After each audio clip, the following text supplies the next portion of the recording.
Baiklah, setelah video sebelumnya, diuraikan dan dibahas mengenai tata cara penulisan kutipan dan, catatan kaki, selanjutnya kita akan uraikan mengenai daftar pustaka atau daftar kepustakaan. Anda boleh menggunakan daftar pustaka ataupun daftar kepustakaan. Hanya saja dari segi arti sebenarnya yang lebih tepat itu adalah, daftar kepustakaan. Karena yang dituliskan di dalam daftar pustaka atau daftar kepustakaan itu adalah semua referensi atau semua sumber yang ada dalam perpustakaan yang dijadikan, acuan atau referensi pada saat menulis. Sementara kalau daftar pustaka berarti semua nama-nama, pustaka.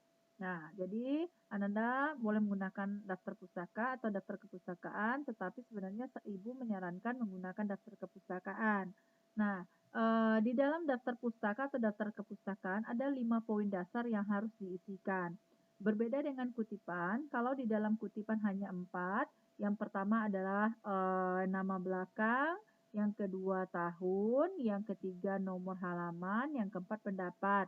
Sementara di dalam, catatan kaki ada 6, yang pertama adalah nama lengkap, yang kedua adalah judul, yang ketiga adalah tempat terbit atau tempat dituliskan, tempat disahkan, yang keempat adalah, penerbit atau instansi yang yang mengesahkan, yang kelima adalah tahun terbit atau tahun ditulis, tahun disahkan, dan yang terakhir yang keenam adalah, nomor halaman. Nah, sementara dalam daftar pustaka ada 5. Yang pertama adalah nama, yang kedua tahun, yang ketiga judul, yang keempat tempat, yang terakhir adalah yang kelima instansi atau penerbit. Nah, namun sama halnya dengan catatan kaki, unsur ini tidak permanen, bisa, kurang dari yang 5 ini, bisa juga bertambah. Tetapi apabila, lebih dari yang 5 ini, maka unsur tambahan itu harus diposisikan di belakang judul. Jadi sama dengan sama dengan catatan kaki. Apabila ada unsur tambahan di luar yang 6 di dalam catatan kaki, maka unsur tambahan itu harus diposisikan nanti di belakang judul. Sama halnya dengan daftar kepustakaan. Apabila ada unsur tambahan di luar yang 5 ini, maka posisikanlah unsur tambahan itu di belakang judul dan pisahkan dengan titik. Nah, untuk kategori penulisan nama, nama itu bisa nama, orang, bisa juga bukan nama orang. Nah, apa maksudnya? Nama itu, nama orang apabila sebuah buku atau sebuah referensi ditulis dengan langsung menyebutkan nama, orang yang menuliskan. Tetapi ada juga referensi yang penulisnya mengatasnamakan instansi, maka ada aturan yang berbeda. Apabila sebuah referensi, ditulis kan atas nama instansi, misalnya instansinya adalah Pusat Bahasa, maka penulisan nama instansi tersebut sebagai pengganti dari nama penulis tidak diganggu-gugat, tetap dituliskan utuh, kalau Pusat Bahasa ya tetap Pusat Bahasa. Tetapi jika nama orang, langsung menyebutkan nama orang, maka nama itu memiliki aturan yang berbeda. Nama untuk penulisan daftar pustaka ini berbeda dengan kutipan, ataupun catatan kaki. Apabila di dalam kutipan nama itu diambil hanya kata paling belakang dan di dalam catatan kaki nama itu harus ditulis lengkap, sementara di dalam, daftar pustaka atau daftar kepustakaan nama itu digunakan secara terbalik. Artinya, apabila nama seseorang itu hanya satu kata berarti tidak masalah. Tetapi jika lebih dari satu kata, misalnya 2 kata, Harimurti Krida Laksana, maka penulisan nama itu digunakan dengan cara ambil, atau didahului dengan kata paling belakang dari nama orang tersebut, kemudian berikan koma, kemudian lanjutkan kembali dengan, kata pertama dari nama orang tersebut. Jadi kalau Harimurti Krida Laksana akan menjadi Krida Laksana, Harimurti. Nah, kalau seandainya nama tersebut terdiri atas 4 kata, maka yang dikedepankan adalah kata yang keempat, koma, kemudian lalu diikuti dengan kata yang pertama, kedua, dan ketiga.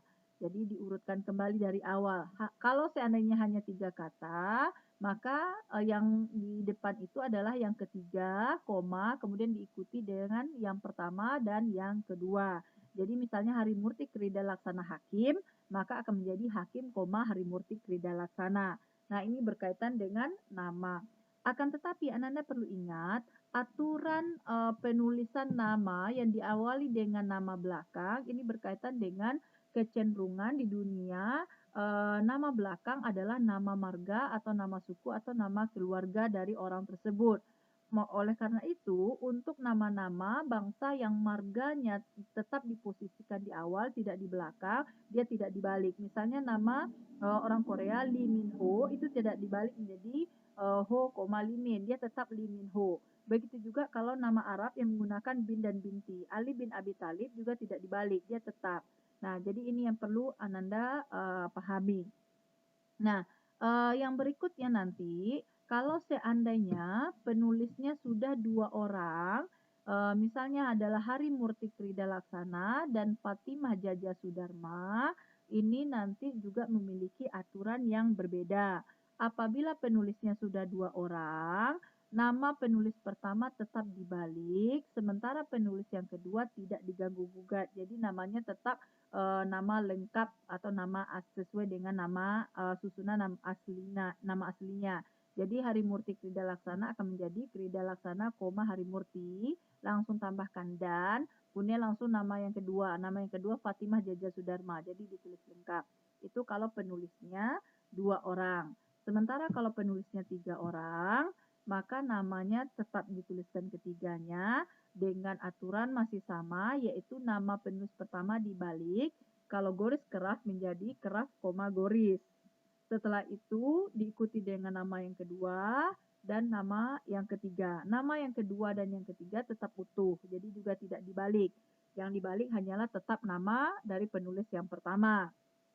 Selanjutnya, Ananda mungkin nanti akan ada yang berprasangka bahwa penulisnya ini 4 orang, karena ada 3 koma sebelum dan. Ananda harus paham, kalau ada 3 koma sebelum dan, Ananda harus sudah mengetahui tanpa ada identitas buku sekalipun, Ananda harus sudah mengetahui bahwa berarti nama penulis pertama itu lebih dari 1 kata. Jadi, koma yang pertama memisahkan kata dari nama penulis yang pertama. Nah, selanjutnya, apabila penulisnya sudah lebih dari 3, ternyata dia mirip dengan tata cara penulisan catatan kaki. Kalau penulisnya sudah lebih dari 3, nama penulis pertama tetap dibalik, penulis 2, 3, dan 4 itu dia diganti dengan DKK. Jadi persamaannya adalah di dalam catatan kaki nama paling banyak itu 3, di dalam daftar pustaka atau kepustakaan nama paling banyak juga 3. Kalau sudah lebih dari 3, nama 2 dan berikutnya diganti dengan DKK atau juga et al dari bahasa Sanskerta kalau bukunya berbahasa asing. Sementara di dalam kutipan nama yang paling banyak hanya 2. Kalau lebih dari 2 sudah langsung menggunakan DKK. Nah, itu perbedaannya. Nah, kita lanjut bagian yang sebelumnya. Jadi untuk penulisan nama. Nah, setelah nama itu gunakan titik. Setelah itu langsung diikuti dengan tahun. Tahun itu bisa tahun dituliskan, bisa tahun disahkan, juga bisa tahun terbit. Apabila dia Ananda menggunakan atau melihat tata cara yang berbeda, misalnya pernah digunakan tahun itu diapit oleh kurung, ini adalah model lama yang sekarang tidak digunakan lagi. Secara logikanya, di dalam kurung ini hanya digunakan untuk tambahan. Nah, apa yang ditambahkan? Jadi untuk saat ini penggunaan tanda kurung yang mengapit tahun itu tidak digunakan lagi. Nah, penggunaan tahun ini masih seperti yang tertera di layar. Jadi setelah nama dibalik itu gunakan titik langsung tahun. Nah, setelah itu titik kembali. Nah, yang berikutnya itu adalah judul. Judul sama dengan catatan kaki, judul itu memiliki 2 kriteria. Kriteria yang pertama untuk tulisan yang diterbitkan. Kalau tulisan yang digunakan sebagai referensi itu sudah terbit, maka judulnya memiliki aturan diawali dengan huruf kapital pada setiap katanya dan dimiringkan. Kalau manual diganti dengan garis bawah. Akan tetapi, kalau tulisan tersebut belum terbit, maka aturannya adalah diawali dengan huruf kapital pada setiap katanya, kecuali beberapa kasus, kemudian diapit oleh petik 2. Jadi bedanya adalah yang terbit itu dimiringkan atau di garis bawah, yang tidak terbit itu diapit oleh petik 2. Selanjutnya titik, kemudian tempat terbit atau nanti tempat dituliskan juga, kemudian titik 2, jadi pemisahnya titik 2, setelah itu yang terakhir adalah penerbit atau instansi yang mengesahkan, titik. Nah, jadi ini untuk penulisan daftar pustaka yang standar yang terdiri atas 5 unsur, yaitu ada nama, ada tahun, ada judul, ada tempat, ada instansi atau penerbit. Nah, kalau seandainya kelima unsur ini nanti memiliki unsur tambahan, mohon maaf, nanti kita lanjutkan, kita lihat dulu. Ini yang penulisnya 2 orang, sudah dijelaskan jadi perbedaannya hanyalah terkait dengan tata cara penulisan nama saja, sementara yang lainnya itu tetap sama urutannya. Nah, 3 penulis juga sama, jadi yang dibalik tetaplah nama penulis yang pertama. Nah, selanjutnya yang harus dipahami juga adalah kalau nanti Ananda menemukan referensi yang ada itu adalah nama editor, maka tidak masuk jadi persoalan, cukup Ananda tambahkan di dalam kurung di belakang nama tersebut @ artinya ini adalah sebuah buku yang hanya ada nama editornya. Jadi perlu Ibu simpulkan di dalam di dalam daftar kepustakaan atau daftar pustaka, nama seseorang itu dibalik dengan cara mengambil kata paling belakang, kemudian koma, dan selanjutnya diikuti dengan kata yang pertama, 2, dan seterusnya. Selanjutnya, apabila Ananda menggunakan buku terjemahan, di dalam penulisan daftar kepustakaan mirip dengan catatan kaki. Apabila sudah ada unsur tambahan, maka unsur tambahan itu diletakkan di belakang judul. Misalnya, di dalam buku ini ditemukan bahwa buku ini memiliki bukunya ini sudah memiliki edisi atau jilid. Maka edisi atau jilid itu diletakkan di belakang judul dengan tetap dibatasi oleh titik. Misalnya judulnya adalah Sosiopragmatik, titik, kemudian edisi keempat, titik, jilid 1, titik. Nah, ternyata berikutnya, karena buku ini adalah buku terjemahan, maka tentu juga akan ditambahkan dengan terjemahan siapa. Nah, yang perlu dipahami adalah yang diletakkan nama itu di bagian awal adalah nama penulis asli, penulis awal. Nama penulis awal, karena ini buku terjemahan, ini adalah Jordan Thomas, yang nama aslinya adalah Thomas Jordan, ini adalah nama penulis awal. Sedangkan nama penerjemah itu diletakkan di belakang judul. Nama penerjemah ini tidak dibalikkan, jadi dia nama penerjemah adalah Kunjana Rahardi, maka tetap digunakan terjemahan Kunjana Rahardi. Jadi yang perlu diketahui adalah buku terjemahan itu di bagian awal itu adalah nama penulis asli, sementara nama penerjemah itu di belakang judul. Nama penulis itu dibalikkan, sementara nama penerjemah tidak. Nah, ini berkaitan dengan buku terjemahan. Selanjutnya, jika Ananda mengambil referensi berupa artikel dari sebuah surat kabar, maka aturannya yang berbeda adalah dari segi penulisan. Yang pertama, judul. Judul ini adalah judul sebuah artikel yang ada pada surat kabar Pana Express edisi 21 Desember.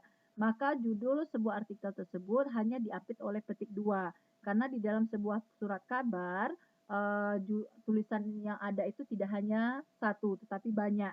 Yang diambil hanya satu tulisan, maka satu tulisan itu berarti dia tidak akan terbit.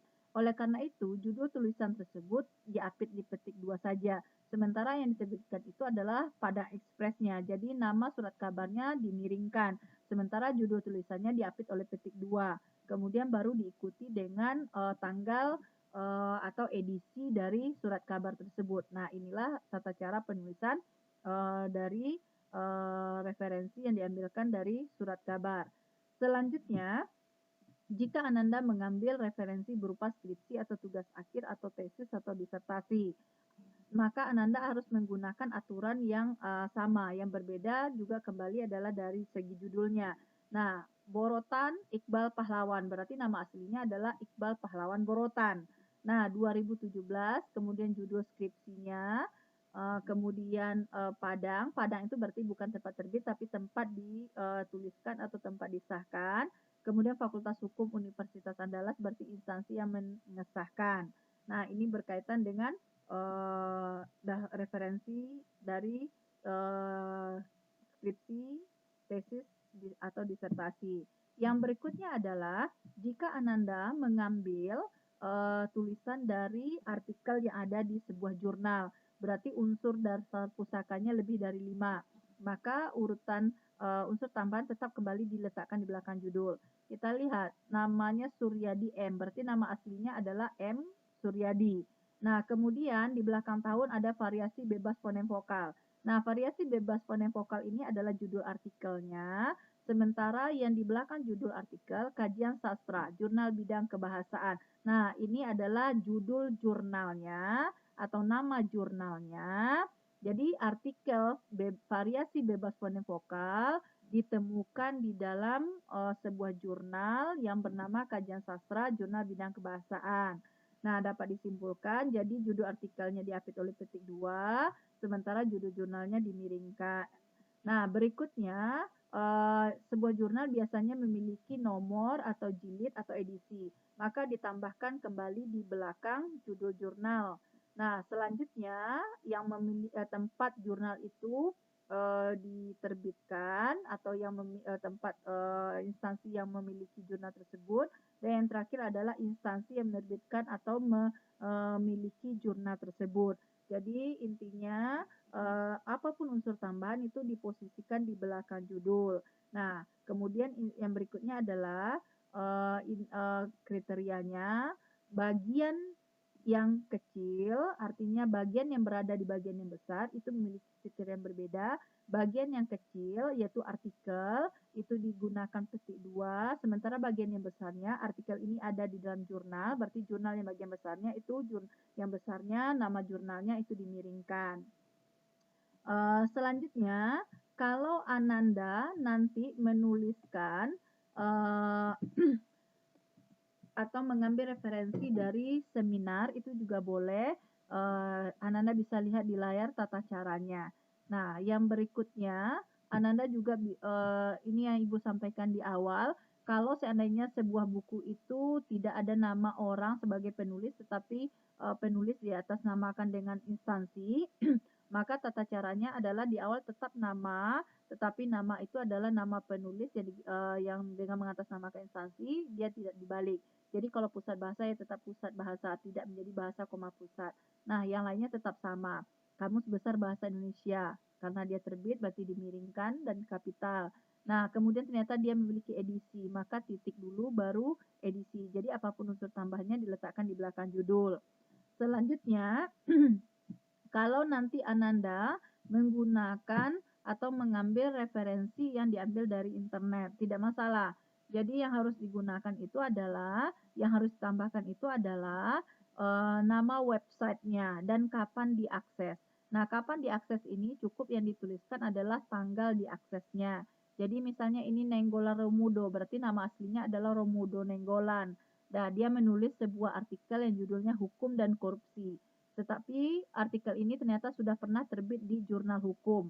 Nah, namun yang Ananda baca bukanlah langsung artikelnya, bukanlah juga langsung jurnalnya, tetapi Ananda membacanya melalui websitenya. Jadi Ananda membaca yang dari situs online-nya. Maka Ananda bisa menambahkan dengan HTTP atau nama websnya. Nah, ini untuk kasus dari referensi yang diambilkan dari online. Nah, yang terakhir, yang sudah diuraikan dari awal sampai yang terakhir ini itu belumlah sebuah daftar pustaka atau daftar kepustakaan, tetapi tata cara dari beberapa versi referensi. Nah, apabila Ananda nanti akan menuliskan daftar pustaka, aturannya adalah seluruh referensi yang Ananda ambil tadi, yang Ananda gunakan tadi, harus Ananda urutkan berdasarkan abjad. Nah, abjad yang mana ya? Abjad yang dari nama belakang dari penulis. Jadi Ananda kalau menuliskan daftar pustaka, Ananda tidak boleh mengurutkan berdasarkan, referensi yang awal Ananda gunakan, tetapi, seluruh referensi itu harus Ananda, lihat abjad dari nama belakang penulisnya, kemudian setelah dilihat Ananda harus urutkan berdasarkan alfabet. Jadi, nah Ananda bisa dilihat di layar, yang pertama itu buku yang ditulis, oleh Abdana, yang kedua Elrizanda. Jadi huruf A itu lebih dahulu daripada E, lebih dahulu pula dari F. Jadi inilah yang dinamakan dengan daftar pustaka atau daftar kepustakaan. Kalau yang sebelumnya itu adalah cara-cara penulisan daftar pustaka untuk beberapa versi referensi. Jadi kalau ada instruksi menuliskan daftar pustakaan harus seperti inilah yang Ananda lakukan. Nah, untuk penulisan daftar kepustakaan atau daftar pustaka itu sendiri sebenarnya berkaitan dengan unsur inti sebuah karya ilmiah. Jadi daftar pustaka atau daftar kepustakaan ini harus selalu ada. Sementara kutipan dan catatan kaki itu sifatnya tidak harus selalu ada, dia sifatnya relatif. Jika Ananda sudah menggunakan kutipan, Ananda tidak boleh menggunakan catatan kaki yang isinya sumber bacaan, karena dia fungsinya sama. Tetapi kalau catatan kaki itu hanya berupa keterangan tambahan, itu boleh. Nah, apa kaitannya kutipan dengan daftar pustaka? Ternyata yang lebih sinkron untuk digunakan itu adalah kutipan dengan daftar pustaka, bukan catatan kaki dengan daftar pustaka. Karena kutipan dengan daftar pustaka itu berupa unsur-unsur yang sifatnya kutipan belum lengkap, sementara daftar pustaka atau kepustakaan itu sudah lengkap. Misalnya, ini adalah buku yang Ananda ambil pendapatnya, maka kutipan yang Ananda tuliskan seperti yang tertera di layar.